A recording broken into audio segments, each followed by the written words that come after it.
بسم اللہ الرحمن الرحیم۔ میرے اسٹوڈنٹ بھائی السلام علیکم۔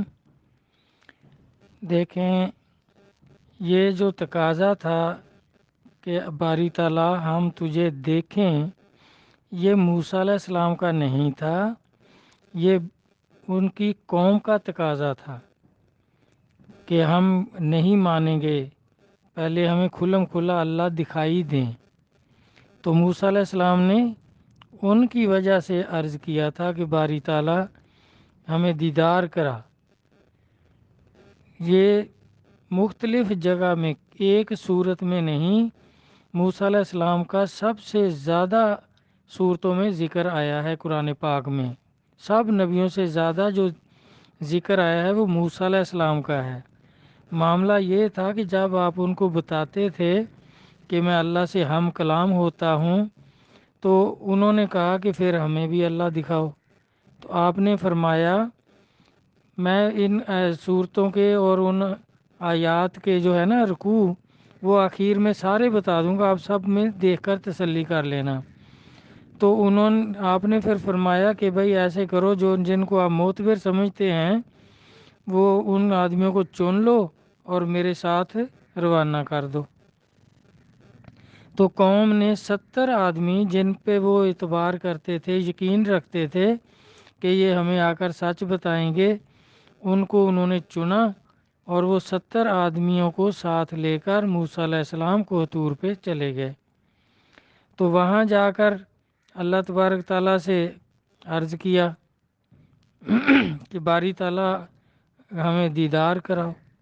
تو اللہ تعالیٰ نے پہلے یہی فرمایا کہ بھائی آپ یہ جو سر کی آنکھیں ہیں ان سے مجھے نہیں دیکھ سکتے، اور زیارت کا وعدہ آخرت میں ہے، وہاں کراؤں گا۔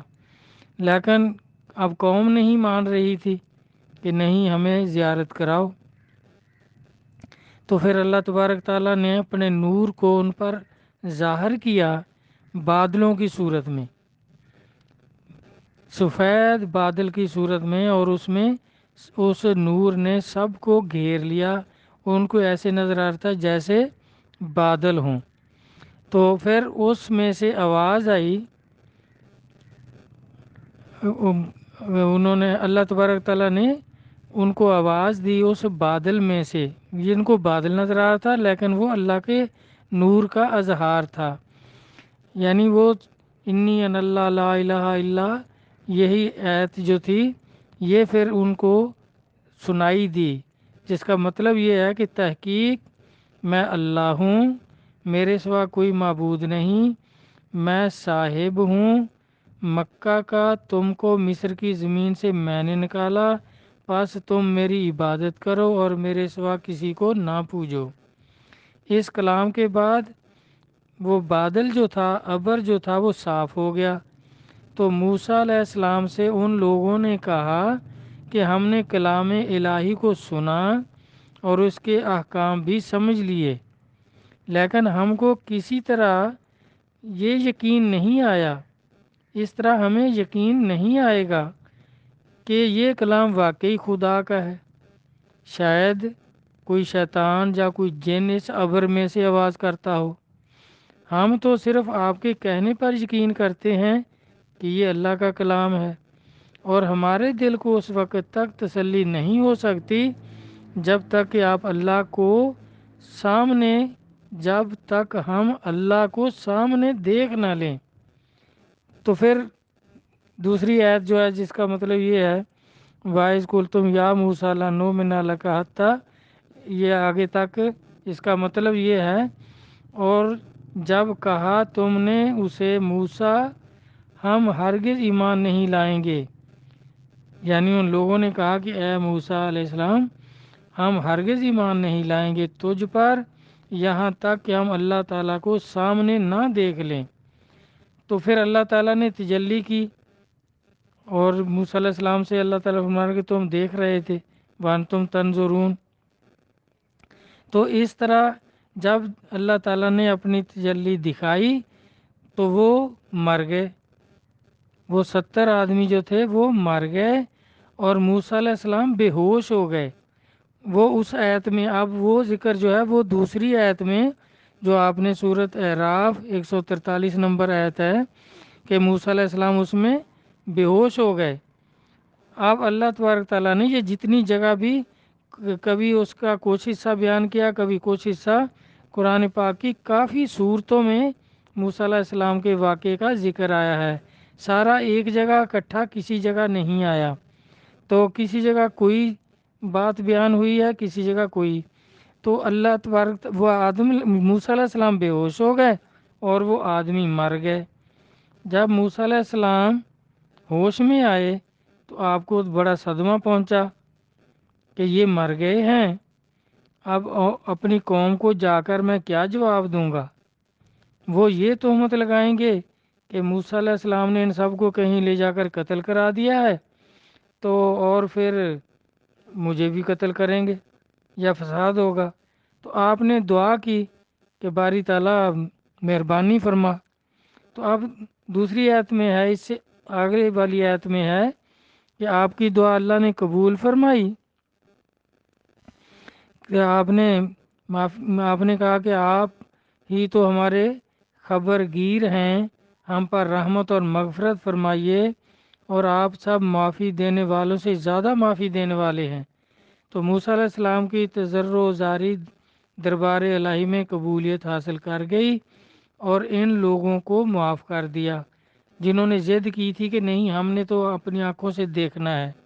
تو اللہ تعالیٰ فرماتے ہیں پھر ثم بعثناکم من بعد موتکم لعلکم تشکرون، پھر زندہ کیا ہم نے، یہ بھی سورۃ بقر میں ہے، اور وہ جو ان کا تقاضا کرنا تھا وہ بھی سورۃ بقر میں 55 نمبر آیت میں ہے۔ اللہ تعالیٰ پھر فرما رہے ہیں کہ پھر زندہ کیا ہم نے تم کو تمہارے مرنے کے بعد تاکہ تم شکر ادا کرو۔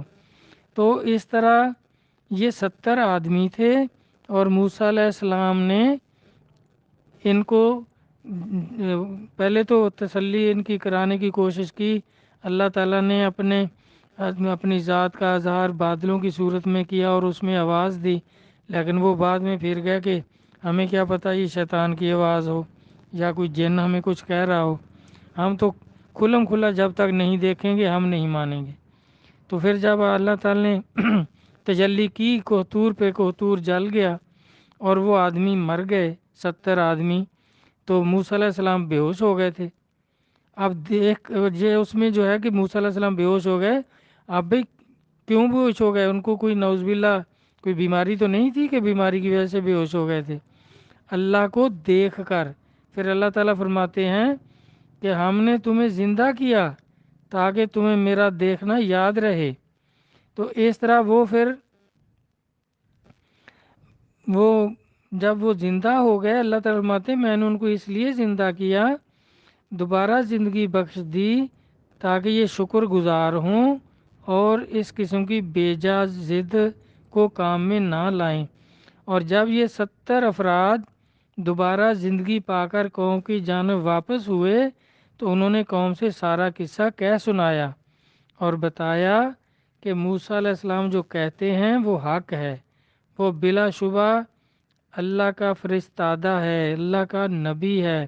یہ قصص القرآن میں بھی آپ یہ تفسیر وغیرہ دیکھ سکتے ہیں اور ترتیب کے ساتھ سارا واقعہ دیکھ سکتے ہیں، قصص الانبیاء میں بھی دیکھ سکتے ہیں۔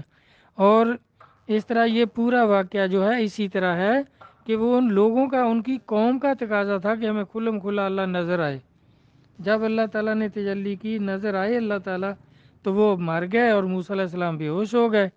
جب ہوش آئی تو آپ کو یہ خوف لگا کہ اب یہ تو مر گئے ہیں، قوم تو نہیں مانے گی، مجھے نہیں چھوڑیں گے پھر۔